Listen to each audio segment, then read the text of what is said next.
जय जिनेन्द्र। मंगलम भगवान वीरो मंगलम गौतमो गणी मंगलम कुंद कुंदाद्यो जैन धर्मोस्तु मंगलम। जैन धर्मोस्तु मंगलम। जैन धर्मोस्तु मंगलम। आज हम श्रुत पंचमी पर्व पर चर्चा कर रहे हैं। श्रुत पंचमी जैन धर्म का एक महत्वपूर्ण पर्व है। श्रुत अर्थात शास्त्र और शास्त्र अर्थात जिनवाणी। जिनवाणी के प्रति, शास्त्रों के प्रति कृतज्ञता ज्ञापित करने का, उनकी पूजा आराधना का यह श्रुत पंचमी पर्व है। यदि शास्त्र नहीं होते तो हमारी संस्कृति, हमारी पहचान ही विलुप्त हो जाती। आज उसी माँ जिनवाणी सरस्वती भगवती की आराधना के इस महान पर्व पर मैं अपनी बात रख रहा हूँ। यह पर्व कब से और क्यों प्रारंभ हुआ, इस पर हम आज चर्चा कर रहे हैं।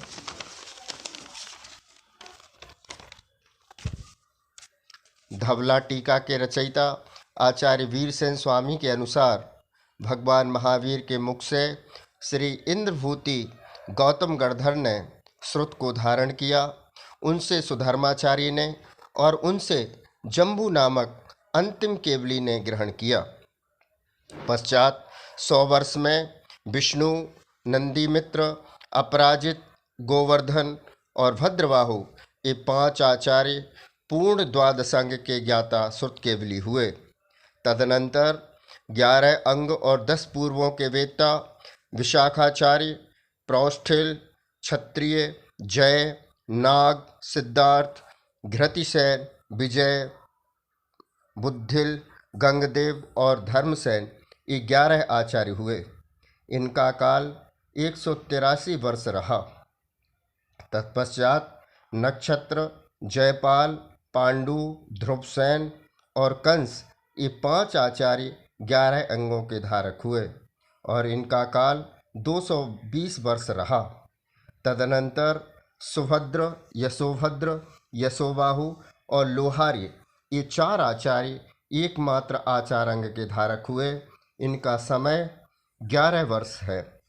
इसके पश्चात अंग और पूर्व वेत्ताओं की परंपरा समाप्त हो गई और सभी अंगों और पूर्वों के एक देश का ज्ञान आचार्य परंपरा से धरसेनाचार्य को प्राप्त हुआ। श्री वीर निर्माण संवत 614 में आचार्य धरसेन काठियावाड़ स्थित गिरनार पर्वत की चंद्र गुफा में रहते थे। जब वे बहुत वृद्ध हो गए थे और अपना जीवन अल्प जाना, तब श्रुत की रक्षार्थ उन्होंने महिमा नगरी में एकत्रित मुनि संघ के पास एक पत्र भेजा। तब मुनि संघ ने पत्र पढ़कर 2 मुनियों को गिरनार भेज दिया। वे मुनि विद्या ग्रहण करने में तथा उनका स्मरण रखने में समर्थ, अत्यंत विनयी, शीलवान तथा समस्त कलाओं में पारंगत थे। जब वे दोनों मुनि गिरनार की ओर जा रहे थे, तब धरसेनाचार्य ने एक स्वप्न देखा कि 2 वृषभ आकर उन्हें विनयपूर्वक वंदना कर रहे हैं। उस स्वप्न से उन्होंने जान लिया कि आने वाले 2 मुनिराज विनयवान एवं धर्मधुरा को वहन करने में समर्थ हैं। तब उनके मुख से अनायास ही जयदु सुए देवदा ऐसे आशीर्वादक वचन निकल पड़े। दूसरे दिन दोनों मुनियों ने आकर सर्वप्रथम विनयपूर्वक आचार्य चरणों की वंदना की। 2 दिन तक श्री धरसेनाचार्य ने उनकी परीक्षा की।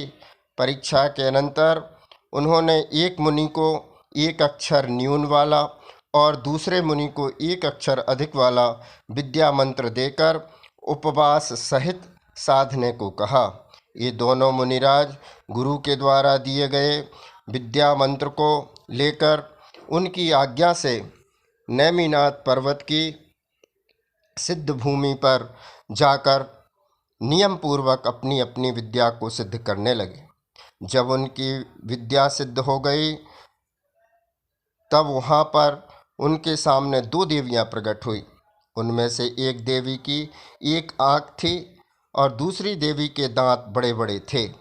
देवियों को देखते ही मुनियों ने समझ लिया कि निश्चित ही मंत्र में कोई त्रुटि है, और त्रुटि को शुद्ध कर उन्होंने पुनः विद्या मंत्र सिद्ध करना प्रारंभ कर दिया, जिसके फलस्वरूप देवियां अपने यथार्थ स्वरूप को प्रकट हुईं तथा बोली, हे नाथ, आज्ञा दीजिए, हम आपका क्या कार्य करें। तब मुनियों ने कहा, देवियों, हमारा कुछ भी कार्य नहीं है, हमने तो केवल गुरुदेव की आज्ञा से ही विद्या मंत्र की आराधना की है। ये सुनकर दोनों देवियां अपने अपने स्थान पर चली गई।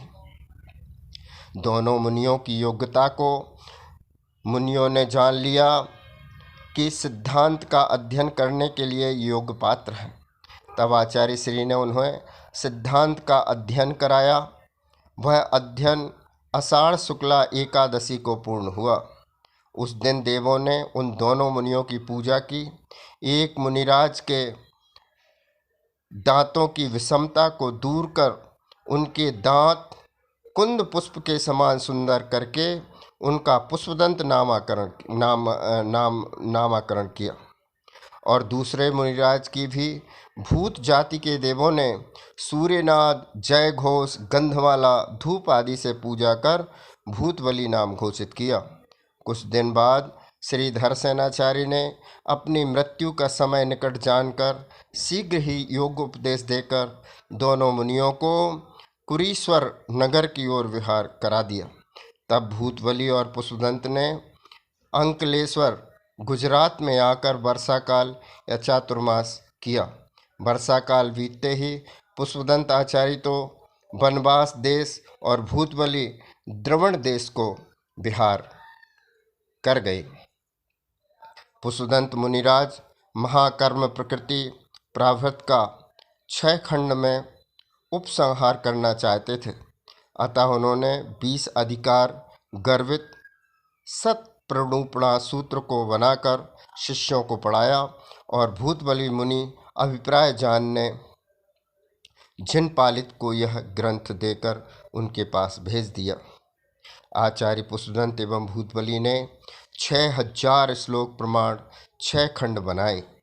पहला जीव स्थान, दूसरा क्षुद्रक बंध, तीसरा बंध स्वामित्व, चौथा वेदना खंड, पांचवा वार्गणा खंड और छठवां महाबंध। भूतबली आचार्य ने इस खंडागम सूत्र को ग्रंथ रूप में बद्ध किया और ज्येष्ठ सुदी पंचमी के दिन चतुर्विध संग सहित कृति कर्म पूर्वक महापूजा की।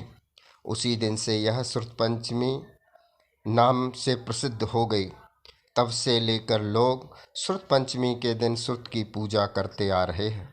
आचार्य भूतबली ने जिनपालित को षटखंडागम ग्रंथ देकर और श्रुत के अनुराग से चतुर्विद संघ के मध्य जिनवाणी महापूजा कर अत्यंत हर्षित हुए।